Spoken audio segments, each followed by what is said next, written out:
अस्सलाम वालेकुम जी दोस्तों की हाल आ ठीक हो। अच्छा दोस्तों, गैस ਜਿਹੜੀ ਹੁੰਦੀ ਹੈ ਮਿਹਦੇ ਦੀ ਗੈਸ, ਇਹਦੀ ਬਹੁਤ ਸਾਰੀ ਅਕਸਾਮ ਹੁੰਦੀ ਆ ਔਰ ਹਰ ਗੈਸ ਦੀ ਹਰ ਕਿਸਮ ਦੀ ਦਵਾਈ ਵੀ ਅਲੱਗਾ। ਹੋਮਿਓਪੈਥਿਕ ਤਰੀਕਾ ਇਲਾਜ ਇੱਕ ਬੈਸਟ ਤਰੀਕਾ ਇਲਾਜ ਆ ਜਿਹੜਾ ਕਿਸੇ ਵੀ ਮਰਜ਼ ਨੂੰ ਜੜ ਤੋਂ ਖਤਮ ਕਰ ਸਕਦਾ ਹੈ ਔਰ ਮੁਕੰਮਲ ਤੌਰ ਤੇ ਮਰੀਜ਼ ਨੂੰ ਸ਼ਿਫਾ ਯਾਬ ਕਰ ਸਕਦਾ ਹੈ।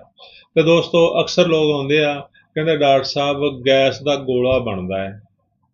ਜਦੋਂ ਰੋਟੀ ਖਾ ਲੈਂਦੇ ਆ ਤੇ ਪੇਟ ਦੇ ਵਿੱਚ ਗੋਲਾ ਜਿਹਾ ਬਣ ਜਾਂਦਾ ਹੈ, ਉਹ ਸਾਰੇ ਪੇਟ 'ਚ ਹੀ ਚੱਲਦਾ ਫਿਰਦਾ ਰਹਿੰਦਾ ਹੈ, ਘੁੰਮਦਾ ਰਹਿੰਦਾ ਹੈ।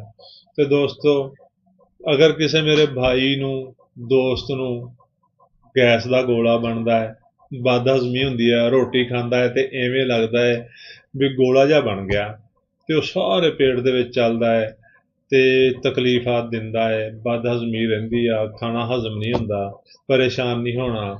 ਅੱਜ ਜਿਹੜੀ ਅਸੀਂ ਤੁਹਾਨੂੰ ਰੈਮਡੀ ਦੱਸਣੀ ਆ, ਐਸੀ ਕਮਾਲ ਦੀ ਰੈਮਡੀ ਆ ਔਰ ਐਸੀ ਜ਼ਬਰਦਸਤ ਇਹਦਾ ਐਕਸ਼ਨ ਆ ਕਿ ਗੋਲੇ ਨੂੰ 2 ਖੁਰਾਕਾਂ 'ਚ ਠੀਕ ਕਰ ਸਕਦੀ ਹੈ। ਯਾਨੀ ਜਿਹੜੀ ਤੁਹਾਡੀ ਬਦਹਜ਼ਮੀ ਦਾ ਗੋਲਾ ਹੈ, ਜਿਹੜਾ ਗੈਸ ਦਾ ਗੋਲਾ ਬਣਦਾ ਹੈ, ਜਿਹੜਾ ਕਿ ਗੈਸ ਹੁੰਦੀ ਆ ਜਿਹਨੂੰ ਮਰੀਜ਼ ਗੋਲਾ ਕਹਿੰਦੇ ਆ, ਸਿਰਫ ਚੰਦ ਖੁਰਾਕਾਂ ਨਾਲ ਠੀਕ ਹੋ ਸਕਦਾ ਹੈ।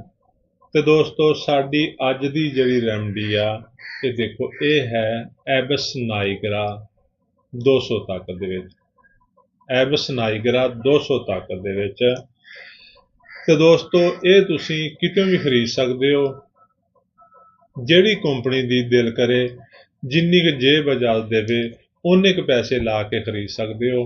ਔਰ 5 ਕਤਰੇ 2 ਘੁੱਟ ਪਾਣੀ ਦੇ ਵਿੱਚ ਪਾ ਕੇ, ਦੇਖੋ ਦੋਸਤੋ, 2 ਘੁੱਟ ਪਾਣੀ ਲਵੋ, ਇਹਦੇ 5 ਕਤਰੇ ਉਹਦੇ ਵਿੱਚ ਪਾਓ, ਪੀ ਲਓ। ਖਾਣਾ ਖਾਣ ਤੋਂ ਬਾਅਦ ਪੀਣੇ ਆ। ਦੋਸਤੋ ਅਕਸਰ ਲੋਕ ਫੋਨ ਕਰਦੇ ਨੇ, ਮੈਸੇਜ ਕਰਦੇ ਨੇ ਕਿ ਜੀ ਡਾਕਟਰ ਸਾਹਿਬ ਕਿੰਨੇ ਕਤਰੇ ਪੀਣੇ ਆ। ਹਾਲਾਂਕਿ ਦਵਾਈ ਦੀ ਅਸੀਂ ਖੁਰਾਕ ਵੀ ਦੱਸੀ ਹੁੰਦੀ ਆ, ਤਰੀਕਾਕਾਰ ਵੀ ਦੱਸਿਆ ਹੁੰਦਾ ਹੈ।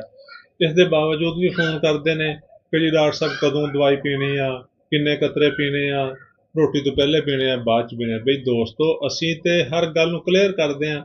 5 ਕਤਰੇ ਦਵਾ 2 ਘੁੱਟ ਪਾਣੀ 'ਚ ਪਾ ਕੇ ਖਾਣਾ ਖਾਣ ਤੋਂ ਬਾਅਦ, ਇੱਕ ਖੁਰਾਕ ਸੁਬਹ ਲਓ, ਇੱਕ ਸ਼ਾਮ ਲਓ। ਅਗਲੇ ਦਿਨ ਤੁਸੀਂ ਸੌ ਕੇ ਉੱਠਣਾ ਹੈ, ਤੁਹਾਡਾ ਗੋਲਾ ਗਾਇਬ ਹੋਣਾ ਹੈ, ਤੁਹਾਡੀ ਜਿਹੜੀ ਗੈਸ ਆ ਉਹ ਠੀਕ ਹੋ ਗਈ ਹੋਣੀ ਆ। ਇਹ ਦਵਾਈ ਤੁਸੀਂ 1 ਹਫ਼ਤਾ ਇਸਤੇਮਾਲ ਕਰਕੇ ਦਵਾਈ ਵੀ ਛੱਡ ਦੇਣੀ ਆ ਤੇ ਤੁਸੀਂ ਦੇਖੋ ਕਿ ਦੁਬਾਰਾ ਤੁਹਾਨੂੰ ਗੈਸ ਹੀ ਨਹੀਂ ਹੋਈ।